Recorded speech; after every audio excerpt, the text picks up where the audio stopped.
नमस्कार दोस्तों, जैसा कि हम सभी जानते हैं कि ग्राम प्रधान के चुनाव अब लगभग आ ही गए हैं और जब ये ग्राम प्रधान के चुनाव आते हैं तो सभी वोटर्स जो प्रत्याशी को वोट देते हैं तो उनके मन में बहुत से प्रश्न होते हैं और ग्राम प्रधान के पद के लिए बहुत से प्रत्याशी खड़े भी होते हैं और बहुत से जो प्रत्याशी होते हैं वो तो ऐसे होते हैं कि उन्हें वो इस ग्राम प्रधान पद के जो कर्तव्य हैं या अधिकार है उनका भी कोई भी बोध नहीं होता है, लेकिन वो खड़े रहते हैं और वोटर्स वोट देते हैं, लेकिन अपने मन के प्रश्नों को वो हर एक कैंडिडेट से पूछ नहीं पाते हैं।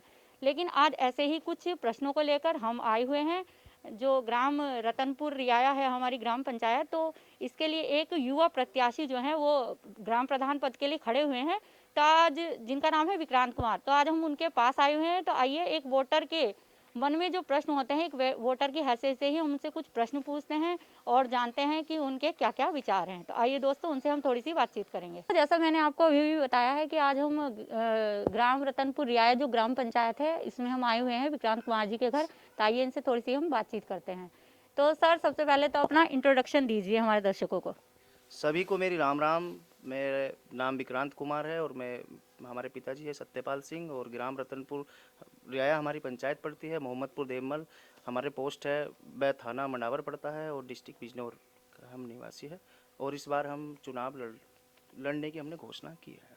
अच्छा, आपने जैसे चुनाव लड़ने की घोषणा की है ग्राम प्रधान पद के लिए, तो क्या आप जानते हैं कि ग्राम प्रधान पद के जो ग्राम प्रधान होता है गांव का, तो उसके क्या क्या अधिकार होते हैं? क्या इसके बारे में जानकारी है आपको? बिल्कुल जानकारी है, बट वो कंडीशन होती है। प्रधान जो होता है एक गांव का, एक तरह से उसको चलाना कैसे है। एक प्रधान तो सब बनते हैं सभी जगह, पर उसका एक ये मैटर करता है कि प्रधान उस अपनी पंचायत को किस तरह से ले जाए। वो आदर्श पंचायत बनाएगा अपने गांव को या एक डुबोने वाली पंचायत बनाएगा उस गांव को, तो उस चीज़ पर निर्भर होता है। पर उसके हाथ में इतने अधिकार होते हैं।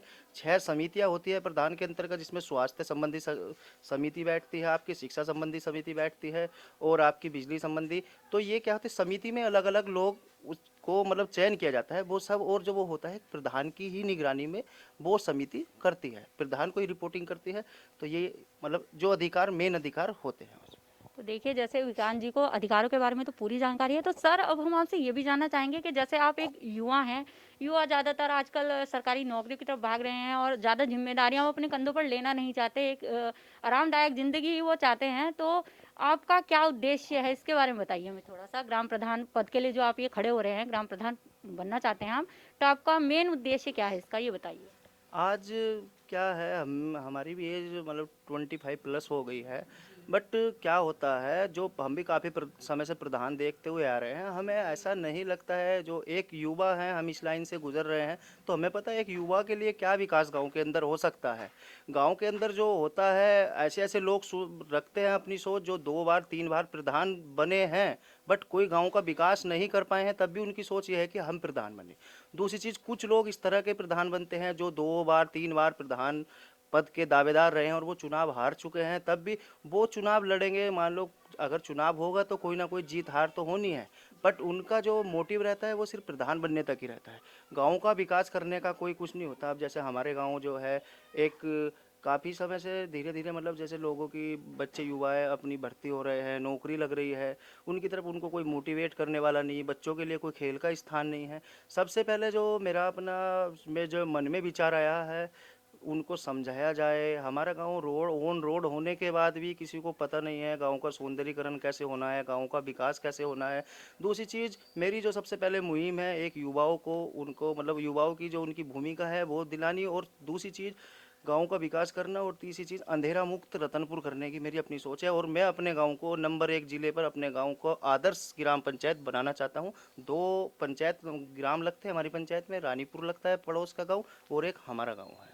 जी, तो देखिए, मेन उद्देश्य जो है इनका गांव का विकास करना है और वाकई एक युवा जैसा सोच सकता है। एक जो बुजुर्ग होता है वो अनुभव तो दे सकता है, लेकिन जैसी सोच एक युवा की होती है, हम भी अभी युवा ही हैं, तो हम ज़्यादा अच्छा सोचते हैं। भले ही जो बुजुर्ग है वो हमें अनुभव दें, लेकिन जो सोच है आज के ज़माने के साथ चलने की जो शक्ति होती है वो एक युवा में ही होती है और युवा प्रधान होने ही चाहिए। तो अच्छा सर, मैं आपसे ये पूछना चाहूँगी कि जैसे ग्राम पंचायत में क्या-क्या समस्याएँ हैं? वैसे तो आपने बहुत सी अभी मुझे बता ही दी हैं, और भी आपने पता किया है कि क्या-क्या समस्याएँ हैं हाँ, ग्राम वो पंचायत में? मैं आपको बताऊँगा। अब आप एक, जैसे कुछ लोग हमारे गाँव में पहले प्रधान हुए हैं, अभी वो नॉमिनेशन करेंगे, चुनाव में खड़े होने के लिए तैयार है वो। बट उनको अपनी जो अपने समय में भी उन्होंने उस चीज़ का समस्या का कोई समाधान नहीं किया है, तब भी वो चुनाव लड़ने के लिए तैयार है। उनको अब क्या है, हमारे गाँव में अभी है, युवा है, सभी खेल की तरफ लोग आकर्षित होते हैं, बच्चे हैं उसमें। और खेल, जब ये युवा अपना खेल की तरफ ध्यान देंगे तो आदमी ये है, इससे जॉब भी लगेगी, गांव का नाम भी होगा, बच्चे शारीरिक मतलब हष्ट पुष्ट होंगे। बट हमारे गांव में ऐसी कंडीशन है, अगर किसी को कबड्डी भी खेलनी मतलब वो करना हो, तो वो ग्राम प्रधान जो रहे हैं अपने समय में, इतनी भी जगह अपने बच्चों उन बच्चों के लिए नहीं ले पाए हैं कि उनके लिए कहीं वो स्थान कि वो अपना खेल सके वहाँ पे। उसके लिए भी किसी के पास जाना पड़ेगा, जब उस तरह के उनको टूर्नामेंट कराना होता है कि हमें आपकी किराए पे ज़मीन चाहिए 4 दिन के लिए, 5 दिन के लिए। तो ये सब मैं चाहता हूँ कि ये इस तरह अपने साधन संपन्न होना चाहिए अपने, ये एक ग्राम प्रधान की जिम्मेदारी होती है। मैं ही नहीं कह रहा हूँ कि जो भी प्रधान बने, मैं हूँ, मैं भी दूसरा तीसरा जो भी अपना ग्राम प्रधान तो कोई ना कोई बनना है, चाहे वो अनपढ़ बने, चाहे वो गुट्ठा टेक बने, चाहे वो पढ़ा लिखा बने। पर इस तरह की अपने सोच होनी चाहिए। और हमेशा नए आदमियों को भी थोड़ा मौका देना चाहिए। जब आप एक बार बन चुके हो और आपने विकास नहीं कराया है, तो फिर आपको खुद ही सोचना चाहिए कि हमें किस तरफ ध्यान देना। तो यानी कि आप जो युवा हैं उन्हें अपने गाँव में जो है खेल के मैदान मुहैया कराना चाहते हैं, और उन्हें जिससे वो टूर्नामेंट कर सकें और युवाओं के विकास की ओर ज़्यादा से ज़्यादा ध्यान देना चाहते हैं।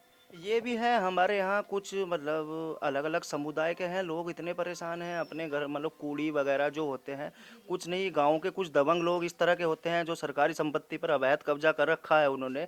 मतलब वो प्रधान बन जाते हैं, फिर भी वो प्रधान बनने का उनका मोटिव ही ऐसा रहता है कि वो अवैध कब्जा अपना मतलब उस पर जमाव रखे। अगर वो उस समुदाय को, कुछ हमारे यहाँ प्रजापति समुदाय है, भुयार समुदाय है और कश्यप समुदाय है, मतलब इस तरफ दलित समाज है, सब मतलब उस तरफ अगर ध्यान दे, तो हमारी ये सोच रहे कि एक साथ सब पूरे गांव को लेकर, और गांव का हर व्यक्ति ये महसूस करे कि मैं एक गांव का प्रधान हूं और मेरा अपना खुद का एक अधिकार है। मेरी अपनी ये सोच है। अच्छा, यानी कि आप अपने समय में हर एक आदमी को ये अच्छा, ये तो थोड़ा-सा कर्तव्य पालन जो है ग्रामीणों में भी होना चाहिए, तो उनमें कर्तव्य पालन का भाव जगाने के लिए आपके पास कोई योजना है क्या? कोई यही है, हम उनको अपने बारे में बता सकते हैं, समझा सकते हैं। बट ऐसा नहीं है, अब युवा शिक्षित हो चुका है। युवा अपने परिवार का एक तरह से अपना उनको मोटिवेट करता है, समझाता है अपनी बात को। युवा युवा है तो सही है, क्योंकि देश जो चलता है वो ग्राम स्तर के लेवल से बहुत चलता है। बट युवा है, देश के बॉर्डर से लेके किसी भी स्तर तक आप देख लो, तो एक युवा जो कर सकता है वो कोई नहीं कर सकता है। तो युवा ऐसी बात नहीं, युवा समझते हैं सभी चीज़ों, क्योंकि युवा अब पहले जैसी बात नहीं है, युवा शिक्षित हो चुके हैं। तो जैसा हमें बताया विक्रांत जी ने, काफ़ी अच्छी बातें बताई हैं इन्होंने, तो सर और भी कुछ आप हमारी इस वीडियो के माध्यम से अपने दर्शकों से कहना चाहेंगे तो कहिए? बस मेरा यही है, जो भी अपना आसपास, यही नहीं कि हमारे ग्राम पंचायत रतनपुर या जो भी लगती है, जो भी लोग जहाँ तक भी ये वीडियो पहुँचे, मेरा यही कहना है कि एक, अगर आप किसी भी व्यक्ति का चुनाव करते हो, एक ग्राम प्रधान हो, एमपी हो, एमएलए हो, ऐसे आदमी का चुनाव करो जो आपकी समस्या दूर कर सकता हो, आपके विकास कर सकता हो, आपके क्षेत्र का, आपके ग्राम का, आपके जिले का, और उसके बाद आपके साथ कंधे से कंधा मिलाकर चलने के लिए तैयार हो। और मेरी राम राम।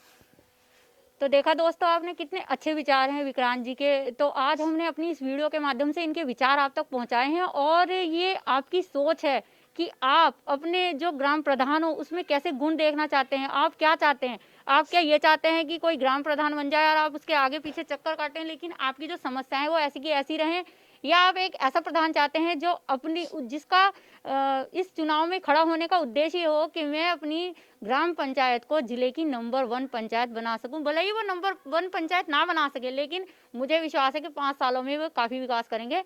तो आप सभी से निवेदन है कि सोच समझ कर ही अपना वोट दें, क्योंकि वोट हमारा अमूल्य अधिकार है। धन्यवाद।